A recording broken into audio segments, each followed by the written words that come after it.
Sevgili misafirler, sırada siyasi parti temsilcilerimiz, STK temsilcileriyle beraber değerli konuklarımızın kısa protokol konuşmaları olacaktır. Öncelikle CHP Konya Milletvekilimiz ve aynı zamanda Anayasa Komisyonu üyesi Sayın Atilla Kart Beyefendi'yi alkışlarla kürsüye davet etmek istiyorum. Bizlerle birlikte olduğu için de teşekkür ederim.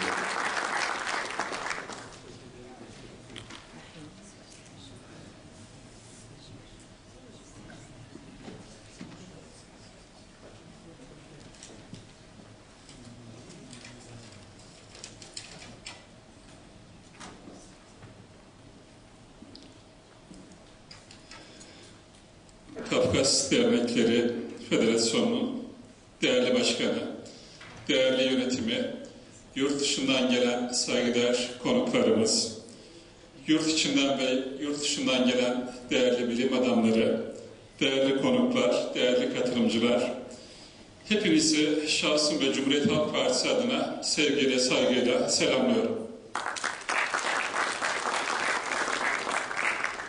Değerli konuklar, dil konusunda zamanımın el verdiği ölçüde bir protokol konuşması boyutuyla da olsa izninizle kısa bir değerlendirme yapmak istiyorum. Bilindiği gibi devletin egemenlik alanıyla bireyin temel hak ve özgürlük alanı aslında sanıldığının aksine birbiriyle çatışan alanlar değildir. Bunlar birbirine alternatif olan alanlar değildir. Çoğu zaman sanki bu alanlar birbirine alternatifmiş gibi, bu alanlar çatışma alanı olan kavramlarmış gibi bir sunuşun yapıldığını biliyoruz. Devletin egemenlik alanı konusunda elbette son derece dikkatli ve hassiz davranmak gerekiyor. Ama buna karşılık bireyin temel hak ve özgürlükleri alanında sınırlayıcı olmamak, gelişmiş demokrasilerin en temel ölçütüdür. Bu anlayış ve yaklaşım içinde Türkiye'nin anayasal sorunlarına baktığımızda hem temel hak ve özgürlükler anlamında hem de devletin egemenlik alanında çok ciddi sorunların olduğunu görüyoruz. Bunları biliyoruz, bunları yaşıyoruz. Türkiye'de geldiğimiz aşamada Türkiye'de resmi dilin, eğitim dilinin, müfredat dilinin Türkçe olması, bunun zorunlu olması. Bunun devamında da ana dili Türkçe olmayan öğrencilerin, çocuklarımızın, yurttaşlarımızın ana dillerini öğrenmeleri ve kullanma haklarının önünün açılması. Bunun da ötesinde devletin bu konuda üstüne düşen tedbirleri, etkili tedbirleri alması gerekiyor. Devlet bu konuda bugüne kadar üstüne düşen görevi yapmadı. Bu bir gerçek olarak, tarihi bir gerçek olarak karşımızda duruyor. Zaten temel hak ve özgürlükler doğuştan mevcut olan doğal haklar, bunlar insani haklar. Bunlar kimsenin kimseye lütfu olan haklar değil. Toplum olarak bunu kabullenmemiz gerekiyor. Artık bu noktaya, bu olgunluğa ulaşmamız gerekiyor. Bu konunun, bu olayın en büyük ölçüde acı ve ızdırabını yaşayan bir toplumla, bir toplulukla bugün karşı karşıyayız. Sizler Kafkas toplumu olarak 149-150 yıl evvel Türkiye'ye geldiğinizde Türkçe bilmiyorsunuz ama bugün maalesef ana dilinizi bilmiyorsunuz. Bu hiçbir şekilde kabul edilemez.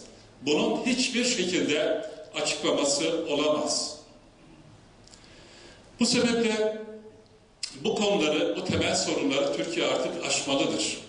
Bunları tartışarak demokrasi zemininde, anayasa zemininde bunları aşmalıdır. Bunları biz Cumhuriyet Halk Partisi olarak bu boyutuyla ısrarla dile getiriyoruz. Bunun ötesinde ben kişisel olarak şu özlemimi de dile getiriyorum. Bunları kayıtlara intikal ettirdim.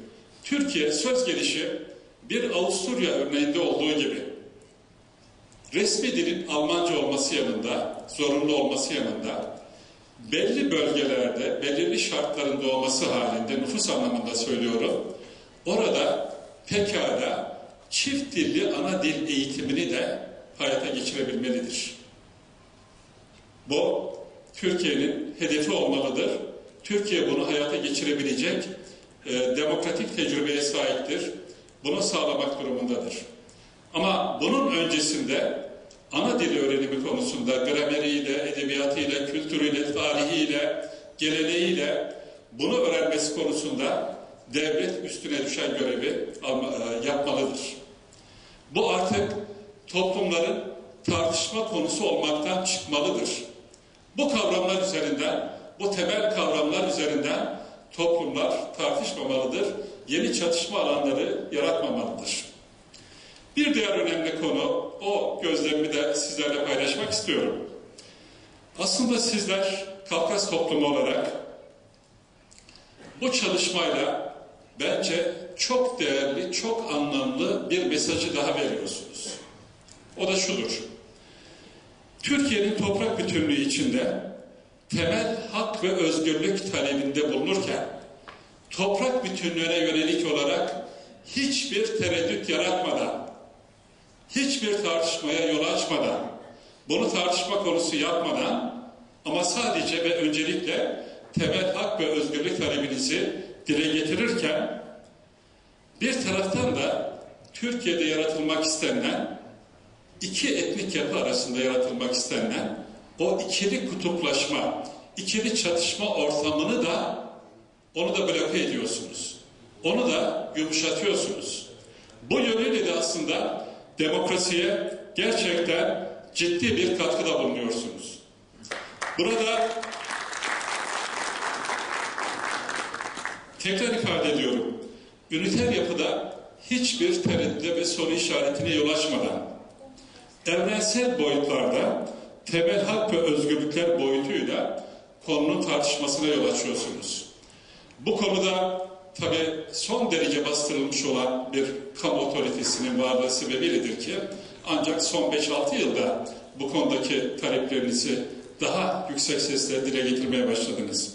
Bu çalışmalar bu yönüyle de Türkiye'nin demokratikleşmesine ve çatışma ortamının giderilmesine son derece ciddi bir katkı sağlayacaktır. Yani bu konuların konuşulması ikili bir grubun münhasıran onların tartışma alanı olmaktan çıkıp Türkiye'nin demokrasisi içinde olgun bir müzakere ortamı içinde evrensel boyutlarla tartışılmalıdır.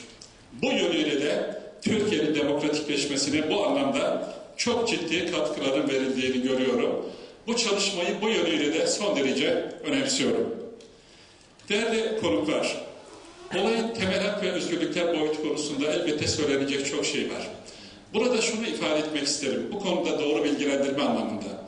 Siyasi iktidar diyor ki, anayasa çalışmalarında, efendim diyor, anayasadaki yasaklayıcı hükmü kaldırmak yeterli diyor.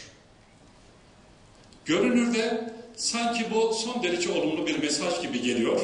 Ama bunun ben samimi ve tutarlı bir mesaj olmadığı kanısındayım. Evet, anayasadaki yasaklayıcı dili elbette kaldıralım. Ama böylesine kritik bir konuyu yasa koyucunun iradesine bıraktığımız zaman, yani bir siyasi iktidarın iradesine bıraktığımız zaman, o siyasi iktidar olumlu anlamda düzenleme yapabileceği gibi pekala engelleyici anlamda da düzenleme yapabilir. O sebeple anayasal çerçevede bu temel hak ve özgürlüklerin teminat altına alınması, güvence altına alınması gerekir.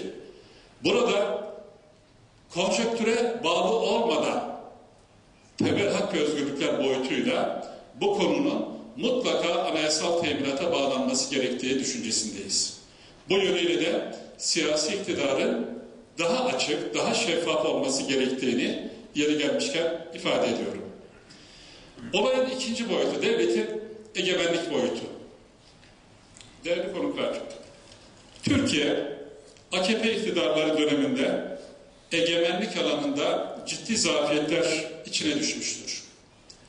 Temel hak ve özgürlükler alanında aslında görünürde şeklen bir şeyler yapılıyor görünse de aslında o konuda da çok ciddi sorunların yaşandığını biliyoruz. Ama bunun yanında devletin egemenlik alanında da çok ciddi sorunlar yaşanmaktadır. Bugün Türkiye'nin Suriye sınırı kontrol edilemez bir haldedir. Bu bölge maalesef ve giderek Türkiye'nin, kaygıyla bunu söylüyorum tabii, Türkiye'nin egemenlik alanı dışına çıkmaya başlamıştır. Öte yandan Türkiye'nin anayasal kurumlarının içinin boşaltıldığını görüyoruz. Anayasal kurumlar büyük ölçüde işlevini kaybetmeye başlamıştır. Bazı bölgelerde vergi toplayamayan, elektrik bedelini tahsil edemeyen, yargı ve kolluk işlevini yerine getiremeyen bir devlet haline gelmiştir Türkiye. En son Bingöl cezaevinde bunun çok dramatik bir örneğini gördük. Bu büyük fotoğraf içinde devletin egemenlik alanı ve devletin çatısı, devletin organları anlamında şunu söylüyoruz. 1915-1920'lerde Anadolu'da bir araya gelen Türkiye ahalisi, Kafkasya'dan, Balkanlardan, Orta Asya'dan, Mezopotamya'dan, buralardan gelip Anadolu'da birleşen Türkiye ahalisi eşitlik temelinde Kurtuluş ve Bağımsızlık Savaşı'nı hep birlikte ortak vatan ve tek devlet amacıyla vermiştir. Yine eşitlik temelinde ve müşterek iradeyle ve Türk ulusu adıyla Mustafa Kemal Atatürk'ün önderliğinde Cumhuriyet'in devrimlerini başlatmıştır. Cumhuriyet'in kazanımlarını gerçekleştirmiştir. Üniter yapı, laiklik, kadın erkek eşitliği, kadın hakları, hukuk devrimi, emperyalizme başkaldırı, köle enstitüleri anlayışı bize göre Cumhuriyet'in kazanımlarının en başında geliyor.